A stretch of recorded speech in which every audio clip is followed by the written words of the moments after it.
Assam rifles की जो है उनकी भी जो डिप्लॉयमेंट है उसमें एक्सपेंशन कर रहे हैं। अभी वो अलग अलग जगहों पे तितर बितर जो है वो थे, जी अभी भी होंगे, पर आने वाले समय में असम राइफल्स की भी इनटेक बढ़ाई जाएगी। जैसे हमारे राष्ट्रीय राइफल है वैसे ही असम राइफल हमारी नॉर्थ ईस्ट में बहुत ज़्यादा सक्रिय हैं, तो उनका होना बहुत ज़रूरी है, क्योंकि एक तो लोकल ट्रुप्स भी वहाँ से लिए जाते हैं, तो जी जो इंट हमें अगर मिलेगी तो उनके द्वारा अच्छे तरीके से मिल जाएगी। सर जय हिंद। ब्रिगेडियर संजय खन्ना सर, जय हिंद, बहुत बहुत शुक्रिया समय देने के लिए। Thank you sir. जय हिंद Rajesh ji, thank you so much for inviting me to your show. शुक्रिया सर, आपने समय दिया। दरअसल इससे पहले मेरी और आपकी जो चर्चा हुई थी गोरखास को लेकर, उस चर्चा को काफी पसंद किया गया भारत में भी और नेपाल में भी। तो मुझे लगा सर कि मैं बांग्लादेश और भारत के रिश्तों को लेकर भी आपके साथ बातचीत करूं। अब सिलीगुड़ी कॉरिडोर पे मैं आता हूँ। सिलीगुड़ी कॉरिडोर देखिए एक नैरो लैंड है, जो अपने मैक्सिमम जो उसका एरिया बन जाता है वो है 60 किलोमीटर, और जहां वो चोक पॉइंट बन रहा है वो है 22 किलोमीटर। और ये कनेक्ट करता है मेन इंडिया को, जो हमारी नॉर्थ ईस्ट के स्टेट्स हैं। इसका जो सिलीगुड़ी कॉरिडोर है, इसके बॉर्डर जो है बांग्लादेश नेपाल के साथ भी लगता है, बांग्लादेश के साथ भी लगता है, और भूटान के साथ भी लगता है। तो आप सोच सकते हैं कि इस सिलीगुड़ी कॉरिडोर का कितना ज़्यादा महत्व है।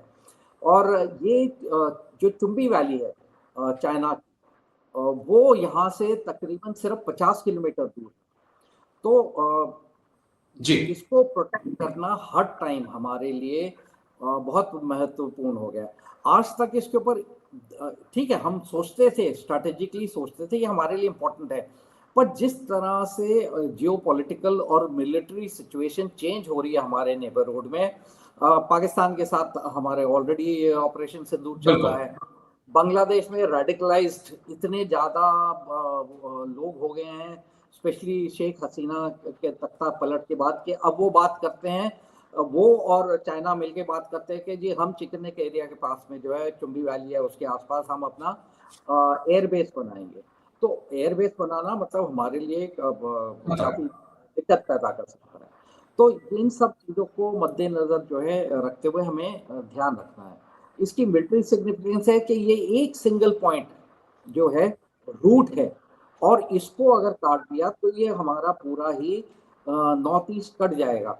एक और ये एक वो एएमयू नहीं है, जामिया मिलिया इस्लामिया के एक वो स्टूडेंट लीडर हैं, शायद उनका नाम शर्जील शेख है, मुझे एग्जैक्टली अब याद नहीं है। जी, जो अभी जेल में है।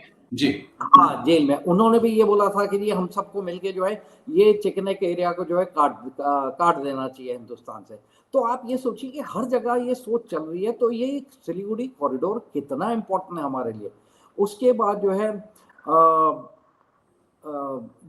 ये जो सस्टेनिंग ईस्टर्न कमांड ऑपरेशंस, वो बहुत मुश्किल हो जाएगा। और जो रैपिड रीइंफोर्समेंट हम करना चाहते हैं बाहर से, जब कारगिल का युद्ध हुआ था मुझे याद है कि ईस्टर्न कमांड से भी ट्रुप्स मूव किए गए थे, वेस्टर्न कमांड से भी मूव किए गए थे नॉर्दर्न कमांड में, okay, by road, bye rail. अगर ये कॉरिडोर सिलीगुड़ी कॉरिडोर कट गया तो ये सब हरकतें हम नहीं कर पाएंगे, और जो जितने नॉर्दर्न कमांड के ट्रुप्स वहाँ पे इन स्टेट्स में है, नॉर्थ ईस्ट के स्टेट्स में, वो वहाँ पे उतनी ही स्ट्रेंथ होगी, उनकी रीइंफोर्समेंट पहुंचाना मुश्किल होगा। मैं नहीं बोलता नामुमकिन, पर मुश्किल होगा, क्योंकि वो बाय एयर ही फिर वहाँ पे भेजे जाएंगे। चाइनीज मैं बीच में आपको टोक रहा हूं, क्योंकि मैं आपके साथ जब बात कर रहा हूं मैं लगातार मैप को भी देखता जा रहा हूं।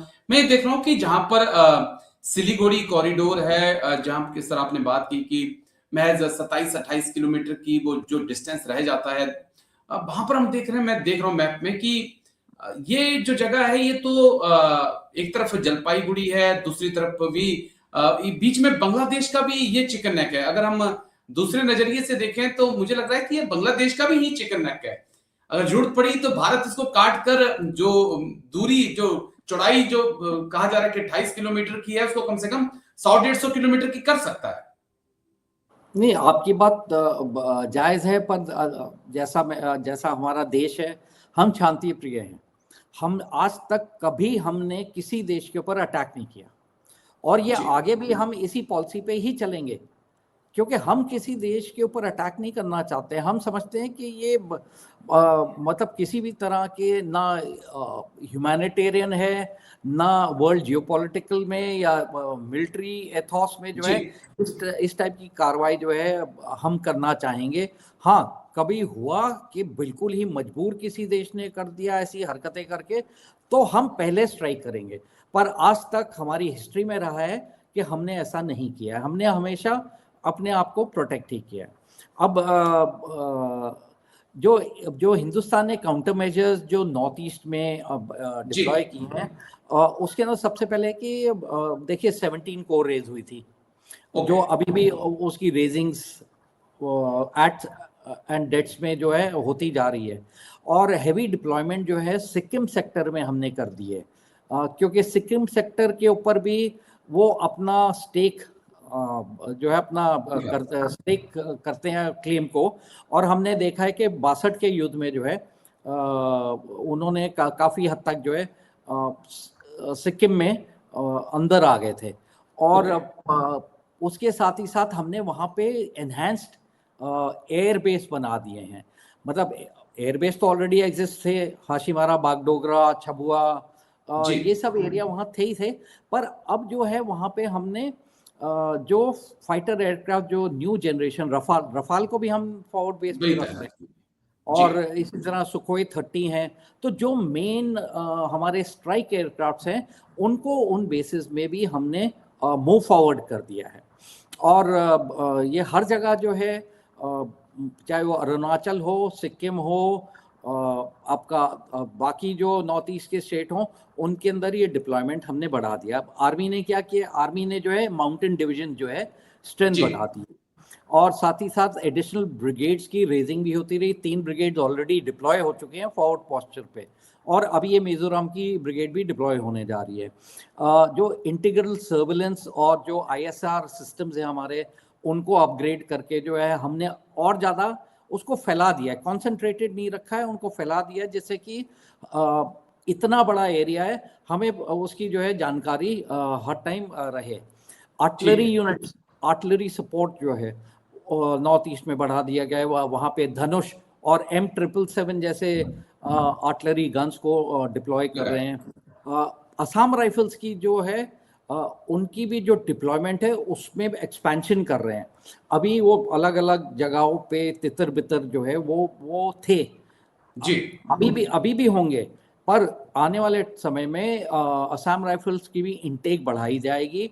जैसे हमारे राष्ट्रीय राइफल हैं, वैसे ही असम राइफल हमारी नॉर्थ ईस्ट में बहुत ज़्यादा सक्रिय हैं। तो उनका होना बहुत ज़रूरी है, क्योंकि एक तो लोकल ट्रुप्स भी वहाँ से लिए जाते हैं।